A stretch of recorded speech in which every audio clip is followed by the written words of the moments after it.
వనపర్తి జిల్లా లైసెన్స్ పొందకుండా వాహనాలు నడపవద్దు, ట్రాఫిక్ నిబంధనలు తెలుసుకోవడమే కాకుండా ఖచ్చితంగా పాటించాలి. జిల్లా కలెక్టర్ ఆదర్శ్ సురభి. అమ్మ, నాన్న, భాగస్వామి ఎదురు చూస్తుంటారు. వారి ఎదురుచూపు విషాదం కాకుండా ట్రాఫిక్ నిబంధనలు పాటిస్తూ వాహనాలు నడపాలి. జిల్లా ఎస్పీ రావుల గిరిధర్. 18 సంవత్సరాల వయస్సు నిండకుండా, లైసెన్స్ పొందకుండానే వాహనాలు నడపవద్దని, సరైన శిక్షణ పొందకుండా వాహనాలు నడిపి ప్రమాదాలకు గురికావద్దని జిల్లా కలెక్టర్ ఆదర్శ్ సురభి సూచించారు. మంగళవారం జిల్లా ఎస్పీ రావుల గిరిధర్ ప్రత్యేక చొరవతో జిల్లా కలెక్టర్ కార్యాలయం సమావేశ మందిరములో వనపర్తి పట్టణంలోని కళాశాల విద్యార్థులకు ట్రాఫిక్ మరియు రోడ్డు భద్రత అవగాహన కార్యక్రమం.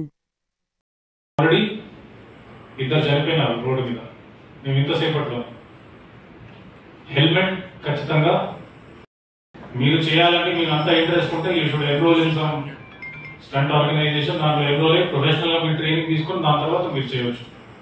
కానీ ఇప్పుడు మీరు చేస్తే it is nothing but stupidity. So దయచేసి ఇట్లాంటి వాటిలలో మీరు వెళ్ళకండి. అండ్ ఎవరన్నా మీరు కార్ డ్రైవ్ చేస్తున్నా, కార్లో ఎప్పుడన్నా వెళ్ళినా కూడా హైవేల మీద ఖచ్చితంగా సీట్ బెల్ట్ అనేది పెట్టుకోండి. అండ్ స్పీడ్ లిమిట్స్ అనేవి మనకు ఉంటాయి. 100 కిలోమీటర్లు, 80 కిలోమీటర్ల/h. ఆ స్పీడ్ లిమిట్ లోపల ఉండడానికి ట్రై చేయండి. ఏదో ఒక సడన్ గా మనకు అనిపిస్తుంది, బండి లేపి కొద్ది దూరం పోయిన తర్వాత యాక్సిడెంట్ అయ్యి వాళ్ళకు విపరీతమైన దెబ్బలు తాకిన వాళ్ళకు, తర్వాత వెనుక వచ్చే వాళ్ళకు, ఇది ఇటువంటి అన్ని చూస్తున్నాం మనం. కానీ మనం ఎందుకు కంట్రోల్ చేసుకోలేకపోతున్నాం, మనం ఎందుకు విక్టిమైజ్ కాకుండా కాపాడుకుంటలేము అనేది ఒకసారి ఆలోచన చేస్తే మనకు సరైన జ్ఞానం. తర్వాత సిగ్నల్ ఎక్కడ ఉంది, ఇల్యూమినేషన్ ఎక్కడ లేదు, గుంతలు ఎక్కడ ఉన్నాయి, పాట్ హోల్స్ ఎక్కడ ఉన్నాయి, ఇటువంటి అన్నీ మనం అర్థం చేసుకొని డ్రైవింగ్ చేస్తారు. మనకు ఒకటే తెలిసింది ఏంటంటే స్టీరింగ్ పట్టుకున్నామా లేదా యాక్సిలేటర్ పట్టుకున్నామా, స్పీడ్గా పోయామా. మనకు అనిపిస్తుంది, రోజు చూస్తూనే ఉంటాం, ఇన్ని కోట్ల మంది, ఇన్ని లక్షల మంది చచ్చిపోతున్నారు, ఎంతోమంది యాక్సిడెంట్లు అవుతున్నాయి. సంవత్సరానికి మన భారతదేశంలో 2023 ప్రకారం 1,78,000 మంది, 73,000 మంది చచ్చిపోయారు. 2024లో 1,68,000 మంది.